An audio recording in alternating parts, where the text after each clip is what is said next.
He said, if we're a serious club, we would sign 3 midfielders, a centre-back and a right winger, but we know we won't. It sounds absolutely doable, mate, doesn't it? Like, it, even for their budget restraints, that sounds like it should be potentially doable to go out there and bring in what you've said. How do you feel about a midfield that could be shaping up looking like McAllister, Thuram and Gravenberch as the signings? Because that's what Graham Bailey has been saying anyway. He said Kefren Thuram and Ryan Gravenberch are Liverpool's main 2 midfield targets this summer, with Manu Koné a backup option. That doesn't cut it for me. It just doesn't. That's too good and one too risky for me. I don't...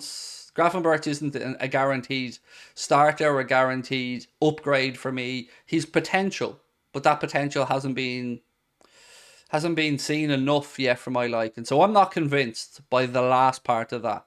If you change that one player, as I said earlier on, though, and you threw in Barella, you threw in, I don't know, whoever your own favourite target would be, a Tchouaméni as an example, of Valverde, that's a whole other window.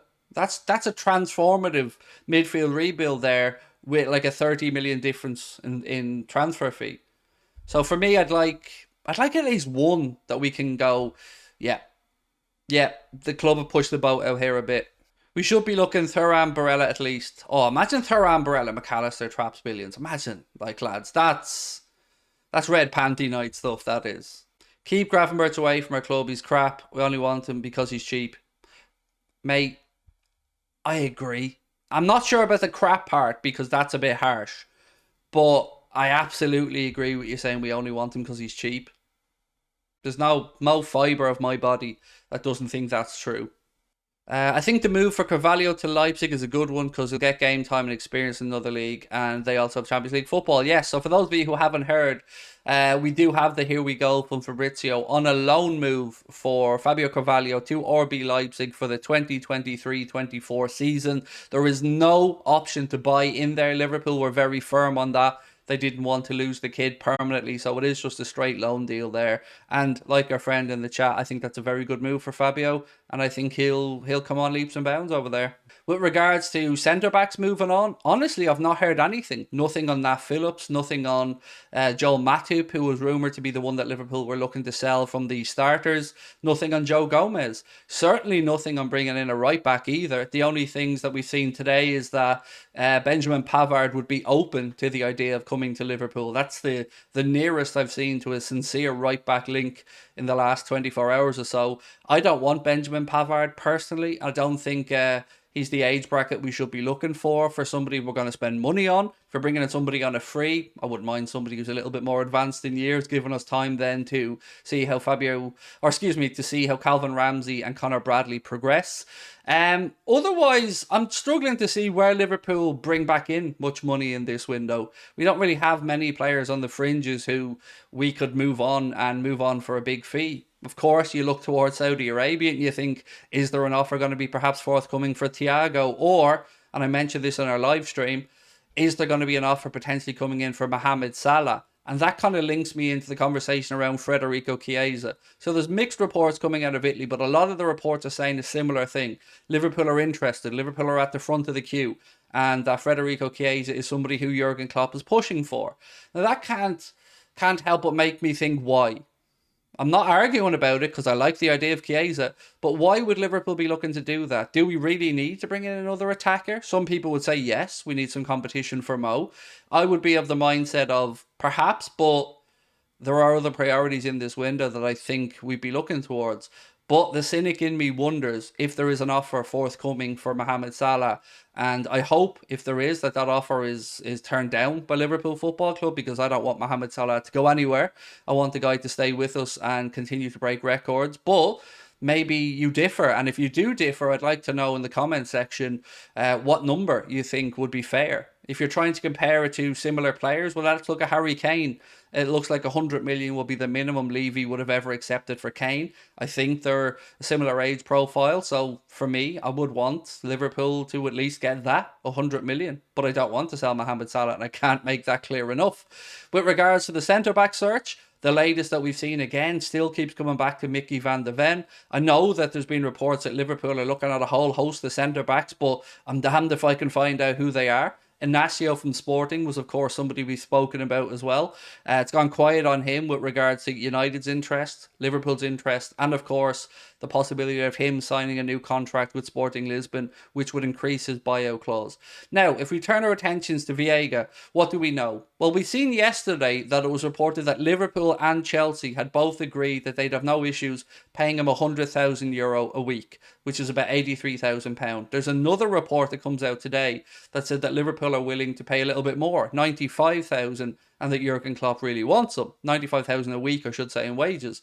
So again, you wonder what the hold-up is with some of these deals. If Liverpool really want Viega, well, they know what they have to do. Pay the buyout clause. The buyout clause at Celta Vigo was €40 million. Now, ironically, who's Celta Vigo's new manager? Yep, Rafael Benitez is taking over at Celta Vigo, so hopefully maybe Rafa could have some words there and edge the kid and his representatives towards joining Liverpool, if indeed Liverpool are interested. And that's where I'm a bit confused, because I've seen stuff today that says Liverpool want Kefren Thuram, Liverpool want Ryan Gravenberch, and Manu Koné is a backup option if we can't get Grafenberg. But nothing from Graham Bailey in there on Viega. So again, there's some contradictory stuff. Then we look at the Barella situation. Newcastle have today agreed a deal of about €70 million with AC Milan for Sandro Tonali. He's going to be on somewhere between €7 and €9 million a year at St James's Park. So that probably rules Barella out for them. But Chelsea are still in the mix. So do you think there is any chance in hell that Liverpool could go to Inter Milan and test the waters with a £60-65 million offer? Because a McAllister, Thuram, Barella window, well, that's a window that I think we can all get behind. And here's the wild card. Here's the last one I want to throw in. We mentioned this in our live chat, but I'm interested to see what you guys think. If Real Madrid are willing to sell Fede Valverde or Arlian Tchouameni, should we be involved in those negotiations to bring them to Anfield? My answer, yes. Now, you might say to me, hang on a minute here, Craig. Why on earth would Real Madrid potentially sell either of those guys? They've already said they don't want to sell them. The only reason is the Mbappe stuff. PSG do not want to lose Kylian Mbappe for free. And don't forget, from January, he could sign a pre-contract agreement to join Real Madrid or anybody else, and there'd be absolutely nothing that PSG could do about it come the end of the season. There's another report today that said the only way Kylian Mbappe is willing to move is if he gets paid €150 million that was apparently promised to him in his new PSG deal. And apparently PSG don't want to sell to Real Madrid. So if they don't want to lose him for free, and they don't want to sell him to Real Madrid, something has to give there. So if Real Madrid do indeed make a play in this window for Mbappe, they may have to free up some money. And we know FFP in La Liga is done internally. Every club inputs their expenditure and their incomings, and they're told how much basically they can spend on wages and on transfers. So maybe we're starting to see little shoots of information that Madrid could look to lose some of those players if indeed they go to get Mbappe. So that's what I'm hoping. I'm hoping some of this delay is that Liverpool are still sitting back and looking at the landscape, trying to figure out who's going to be available, who may need to get money. Because if Tchouameni's available, I can't even envision an excuse that could be made from our owners to not go after him. We know Jurgen Klopp wanted him. We know that he chose Real Madrid, and I'm okay with that because, again, they are a big club. It's very easy to see. But if he's not going to make it there and they're willing to sell, there isn't an excuse. There isn't a reason why Liverpool shouldn't be at the front of the queue to try and sign him. Jurgen Klopp is clearly an admirer of him, and if he didn't make it at Real Madrid, I get the feeling that he would be very happy to come and play at Anfield. And again, I look at a midfield of him, McAllister, and potentially Thuram. That's a midfield rebuild that I think we could all get behind. And that's the whole point of this video, I guess, is I think we're one midfield signing away from either a really happy fan base or a fan base that still has a lot of questions to answer with regards to this midfield rebuild. Most people I spoke to are very happy about McAllister. Most people are very open to the opportunity of Kefren Thuram coming in. But most people have concerns about the Gravenberch one or the Koné one that feels like it's a little bit too risky. But if you could somehow make that a Barella, Tchouameni or a Valverde, then I think Liverpool Football Club fans would go into next season with an entirely new level of optimism compared to what we're seeing play out over social media over the past few days, which is a lot of head scratching, a lot of frustration, and a lot of what's next, what ifs, and where's the money, John? A lot of where's the money, John? Because I know people have mentioned war chests of 200, 250 million. Personally, I don't remember seeing a specific number put out there by anybody in the media, anybody credible, I should say. But even at that, this is the big summer. We have to get it right. The owners have to get it right. Excuses cannot be made. So it's over to you now. Let me know your thoughts. Robbie says we're lucky to spend 100 mil this season. And isn't that depressing, Robbie? Like, it's just not good enough, pal, is it? 100 million, it just isn't going to get it done. Not when you're seeing your competition spending that on one player. And right now, whether it's Arsenal or Manchester City, somebody's going to get Declan Rice. Monkey Duffy LFC said, Craig, I think we only get 2 midfielders. You hear my dogs killing each other? 2 dogs have getting very snipey with each other lately. I don't know why. I just can't see how they can get away with saying 2 midfielders is good enough. I just don't see how that they can. The only way that even becomes possible to soothe the fan base with that is that you bring in a right back and Trent's a midfielder. If Trent's a midfielder, then okay, you could probably get away with bringing in 2 midfielders. But you would need to explicitly say Trent is now a midfielder and we need to get a right back in.